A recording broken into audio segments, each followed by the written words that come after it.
Welcome back, Honors. Oh, man. I don't know about y'all, but I have needed this Saturday something fierce. Why is there a crack in my mug? I love this mug. Anyway.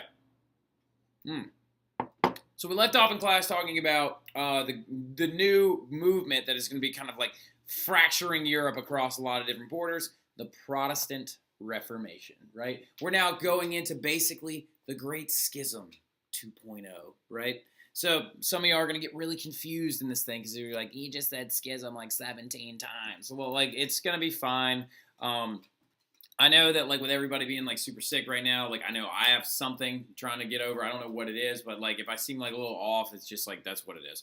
All right, so, but the great thing about the Reformation to start off with is that, like, just so you know, the Renaissance and the Reformation happening at the same time, right? The Renaissance basically, though, caused the Reformation because these new humanist ideas are going to lead people to kind of turning from, instead of just being like, hey, look at that art over there. Why is it so much better than everything else? And then being like, wait a minute, I'm standing in a church, and this church is way nicer than my house. Why does this church have so much money? Like, that is like the Reformation, right? Like, beginning to question the central force in their lives, that of the church, right? When we say the church, whenever we say the church, we're talking about the Catholic Church, right? The Roman Catholic Church. Now, the Protestant Reformation, with a good definition, is a movement that is going to split the church in Western Europe and lead to an establishment or the establishment of a number of new churches, right? So a very key word to know in this bad boy is not vernacular. We know that one already. The word denomination, all right? So denomination, Denominatons, denomination is like a subset or different, or like a smaller group within a larger idea, right? So, like, for example, I was raised Baptist, so I'm a denomination of Christianity. That's my denomination, right? Alicia said she's like, I'm non-denominational, which ironically enough is a denomination of Christianity, right? So denominations are a smaller group within a larger idea, right? So now, but where did all this come from? Like, why do we need to split up? Why? What's the point, right? Nothing like this ever happens out of good times, right? No one ever shows up one day and is like, you know what? The Catholic Church, this party they're throwing, it's great. It's awesome. Let's get after it. And then create a new church. No, of course it comes out of hard times, right? So the church has been falling subject to a lot of different problems. Financial corruption, abuse of power, the immorality of the popes, immorality, period, right? At one point, remember when I talked about Alexander VI, his real name was Rodrigo Borgia? He had, like, illegitimate children, right? So, like, and he's Pope. Leo X, at one point, we'll talk about him, is a Medici Pope that bought his way into the papacy, right? So, like, it's a very, very, very traumatic point for the Catholic Church, right? Which apparently, like, the Catholic Church, the modern-day version, and Pope Francis himself have come out and been like, we cannot take these things back, but we do not condone them, all right? So, now, popes got caught up in very worldly affairs, right? Like competing with kings and princes for power. So some really good examples of all of this corruption include things like papal supremacy. You already know what that is, right? When we talked about Henry IV and Gregory VII excommunicating each other back and forth and freaking out over, like, can he get a divorce and can blah, blah, blah, blah, right? So that right there is a great example of papal supremacy, right? Forcing a king to get down on his feet and kiss the feet of the Pope before he allows him back into the Catholic faith.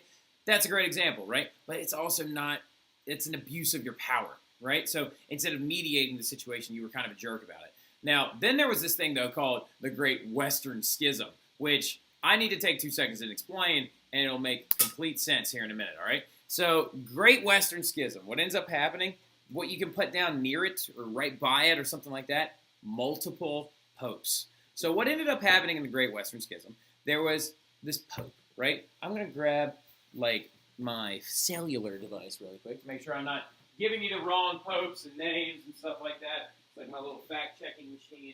Where is it? There it is. So, anyway, what ended up happening, though, in the Great Western Schism, so, it was a big, big, big political movement that led to the creation of basically many, many popes at one point, and people, different countries within Europe, allying with these different popes based on how conservative or how, like, insane they were.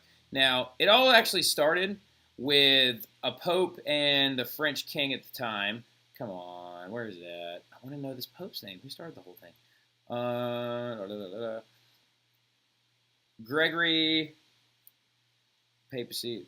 Oh, yeah, here we go. All right, so anyway, what ended up happening is the pope at the time got into a heated and fueled debate with the French king, right? And the French king actually only wanted to do one simple thing. He wanted to elect his own bishops, right? So the French king at the time decides that he wants to elect his own bishops, but the problem was that the Pope lashed out against that. This is a big papal suprematic power, right? Which led to that French king actually abducting and capturing. If you want to go look up these names and numbers, you can, because I'm having a hard time just like getting it squirreled away. But that French king then abducted and captured that Pope and had him beaten almost to within an inch of his life. And then, ironically enough, when he left the French king's castle and walked out into the wilderness of France, he then died, right? So when that Pope died, they had to decide to try and elect a new Pope, right? They elect Pope Urban, okay? But Pope Urban, they didn't realize, the cardinals didn't realize, was insanely conservative, right? He was screaming and flipping out, saying, my cardinals aren't yelling loud enough at Mass, bah! And he wanted to discredit many of them and have them forced out of their jobs and had them, and so the cardinals immediately tried to take it back because they were like, oh no, well, we were under pressure to elect an Italian Pope from the other Italians, and they were flipping out, so we want to bring in this other guy, his name's Gregory, the Gregory the 11th, and he's super chill, he's French. So that Pope ends up going to France to try and stay alive because the original Pope was like, I'm not stepping down, this is ridiculous, and it led to there being a Pope in France and a Pope in Italy.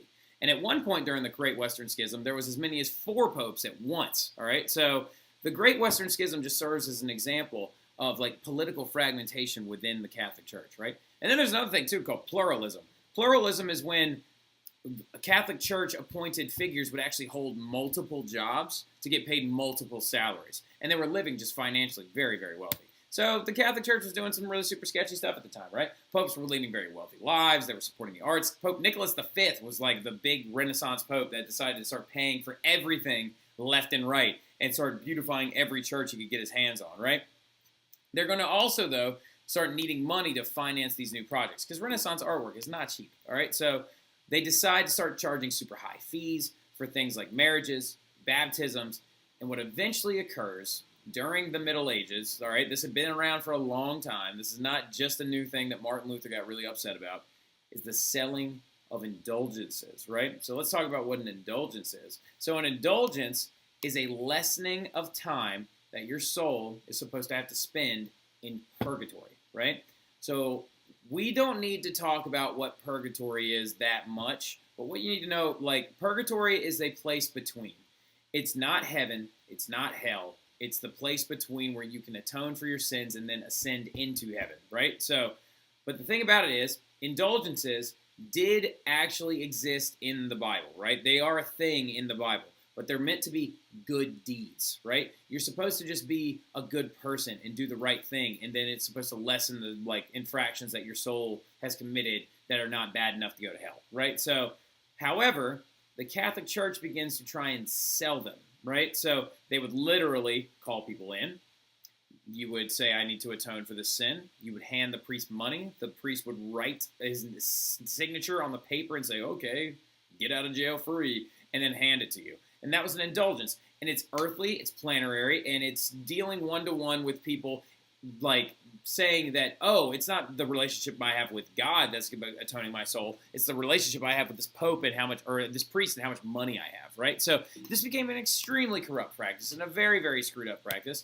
And it led to a lot of people stepping up, right? And being like, hey, this is messed up, right? So there were a lot of early reformers, right? Some people always try to act like Martin Luther was the one and only guy, and he popped up first, and that was it, and then nobody else was pissed off before that, right? It's not true at all right? So there's a ton of different reformers. For example, jot this guy down, Lorenzo Valla, right? Lorenzo Valla, V-A-L-L-A, right? I don't have him on this Prezi for some reason. I don't know why, but I just want to tell you who he is really quick. So Lorenzo Valla is a reformer.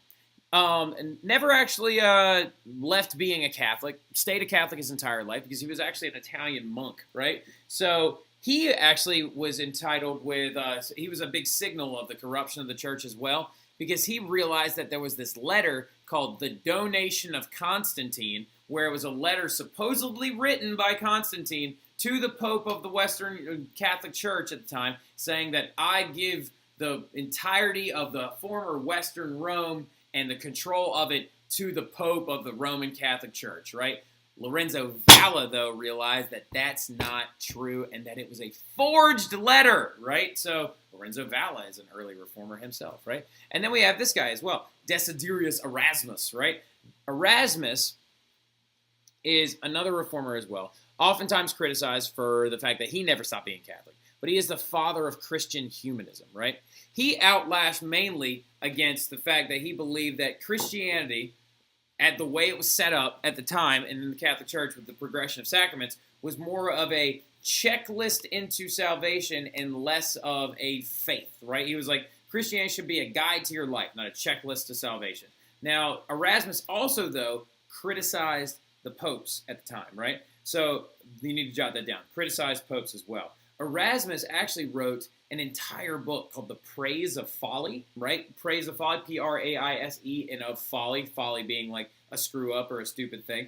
Now, he called it that because he was like, we are praising the folly of the church and the way it's being run by these Catholic priests, and especially the Pope, right?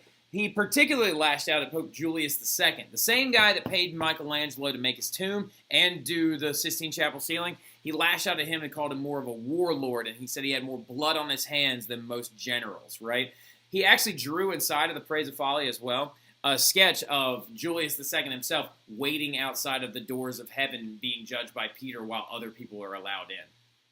So Erasmus was a big, big figure. Then you had this guy, John Wycliffe, right? John Wycliffe was a British reformer, attempted reformer anyway, he failed. He did not get burned at the stake, he was just excommunicated, right? Excommunicated, that's not true. So he believed that the church should give up all of its earthly possessions, right? And be returned to more of a monastic model of focusing on the faith and less on its possessions, right? And less on its things. He was excommunicated promptly following that. He had some impact in Britain, which is going to lead to their Reformation practices a little bit later on, right? Mainly due to, like, he believed that monks and monasteries owned too much land, their immunity from taxation or serving in the military was very annoying to him. So, but he is another early person that tried to lash out against the church a little bit, right? But this guy is one of the biggest ones, right? This is the first successful reformer to a sense, right? Jan Hus. He's Bohemian, which actually means he's Czech, all right? So Czech. He's a Czech priest who spoke out against the immorality of the church.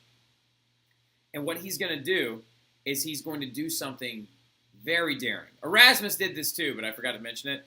He's going to translate the Bible into a vernacular language, right? He was like, we do not need to depend on this Pope and all of his ideas because you know what? He's kind of a jerk, all right? So what they're going to do, though, is they're going to then translate the Bible into the Czech language. And he's going to be very successful because he even starts his own new church. The very first new denomination of Christianity underneath the Catholic umbrella was actually not even the Lutherans. These people called the Hussites, right? Hussites, okay? Followers of Jan Hus. So Jan Hus, though, is going to be called to a council by the Pope at the time called the Council of Constance, right? And at the Council of Constance, he was told Jan Hus specifically numerous times, we will not hurt you. Just come and you'll be safe. We promise, right? Well, what ends up happening when Jan Hus refuses to actually take back any of his ideas, he's tried by the Inquisition and then burned at the stake. So his faith, though, the Hussites, do not exist anymore because they were in hiding for so long that they died out. How sad is that? All right, so now, anyway, but that's it right there. So we wanted to talk about some early reformers, kind of the base work of like how we got here, and then starting on tomorrow, we're going to get into Johann Tetzel and how he kind of like was the first one to drop the pebble in the pond and create the ripple effect that is Martin Luther. All right, so that's it. Y'all have a great one. I'll see you guys tomorrow.